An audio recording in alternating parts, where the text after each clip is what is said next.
closed behind piles of postcards and stationery and racks of sweets. To her right, she found herself facing an attractive delicatessen counter. The woman serving was small, perhaps 60 years old, with white hair and piercing grey eyes. She glanced up at Joss and smiled. "I won't keep you a moment, my dear." The woman in front of Joss turned around. Tall, with dark hair escaping from a knotted headscarf, she gave Joss a friendly grin. "Sorry, I've been buying up the shop. Won't be 2 ticks now." "That's all right," Joss smiled. "I actually came in to ask if you can direct me to Belheddon Hall. It's up by the church. All closed up, you know." Joss bit her lip, trying to master her disappointment. "So the Duncans don't live there anymore?" Both women shook their heads. "It's been empty 5 years at least." The woman behind the counter shivered theatrically. "Spooky old place. My husband and I have only had the shop since '89. I never knew the people up at the Hall. Mary Sutton, though, used to work up at the Hall. She sometimes acts a bit gaga, but I'm sure she could tell you something." "Where could I find her?" "Apple Cottage, on the corner of the green, with a blue gate." There was no bell or knocker on the door, so Joss rapped with her knuckles. 5 minutes later, she gave up. There was obviously no one at home. She crossed the green to the church. "So do you like our little church? It's 13th century, you know." The voice behind her made her jump. A tall, thin man in a dog collar was propping his bicycle against the hedge. He'd watched her for several minutes, impressed by her stillness.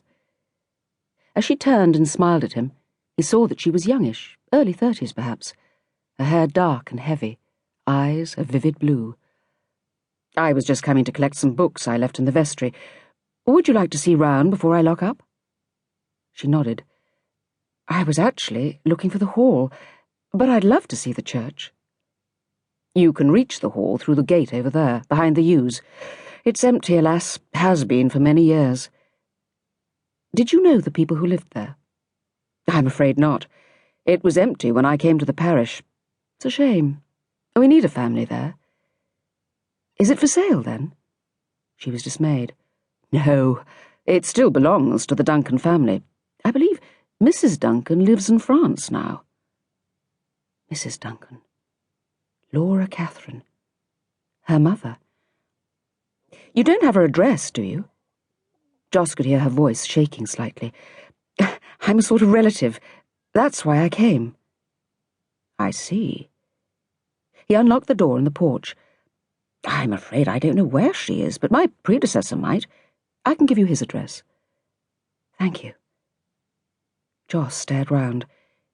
It was a beautiful small church, plain, with whitewashed interior, which showed off the carved stone of the 13th century windows and the arched doorways and the brasses and plaques with which it was lined.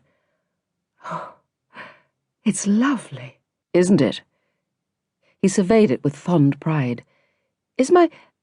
Is Philip Duncan buried here?" "Indeed he is, out by the oak tree. You'll see his grave if you walk through to the hall." "Is it all right if I go and look at the house? Is there a caretaker or something?" Joss called after him as he disappeared to collect his books. "No, I'm sure it'll be all right if you go and wander round. The gardens used to be beautiful, but they're a wilderness now." He reappeared. "Here, I've scribbled down Edgar Gower's address. He lives near Aldborough." He pushed a piece of paper into her hand. The gravestone by the oak tree was simple and unadorned. Philip Duncan, born 31st of January, 1920. Died 14th November, 1963. Nothing else. No mention of his grieving widow, or his child. She looked down at it for several minutes. When at last she turned away, pulling the collar of her coat up with a shiver against the strengthening wind, she found there were tears in her eyes. It was a long time before she could drag herself away from the old house and walk back to the car. Leaning across the seat, she reached for the road atlas. Aldborough was not all that far away. Edgar Gower's house was tall and narrow, white paint.